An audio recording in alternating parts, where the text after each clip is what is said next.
ଯୀଶୁଖ୍ରୀଷ୍ଟଙ୍କ ମା ଥିଲେ ମରିୟମ। ଯୀଶୁଖ୍ରୀଷ୍ଟଙ୍କ ଜନ୍ମ ଏହିଭଳି ହୋଇଥିଲା। ମରିୟମଙ୍କର ଯୋସେଫଙ୍କ ସହିତ ବିବାହ ସ୍ଥିର ହୋଇଥିଲା,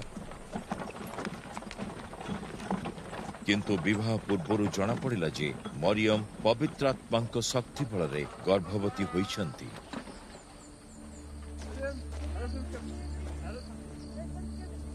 କିନ୍ତୁ ତାଙ୍କର ଭାବିପତି ଯୋସେଫ ଜଣେ ଧାର୍ମିକ ଲୋକ ଥିଲେ। ଲୋକମାନଙ୍କ ଆଗରେ ମରିୟମକୁ ଅପମାନ କରିବା ସେ ଚାହୁଁନଥିଲେ।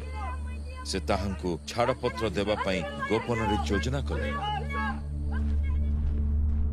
କିନ୍ତୁ ଯୋସେଫ ଯେତେବେଳେ ଏକଥା ଭାବୁଥିଲେ, ସେତେବେଳେ ସ୍ୱପ୍ନରେ ଦର୍ଶନ ପାଇଲେ ପ୍ରଭୁଙ୍କର ଜଣେ ଦୂତ ତାହାଙ୍କ ପାଖକୁ ଆସି କହିଲେ, ହେ ଦାଉଦଙ୍କ ସନ୍ତାନ ଯୋସେଫ, ତୁମ୍ଭେ ମରିୟମକୁ ଆପଣା ସ୍ତ୍ରୀ ରୂପେ ଗ୍ରହଣ କରିବାକୁ ଭୟ କର ନାହିଁ, କାରଣ ତାହାଙ୍କ ଗର୍ଭରେ ଥିବା ଶିଶୁଟି ପବିତ୍ର ଆତ୍ମାଙ୍କର।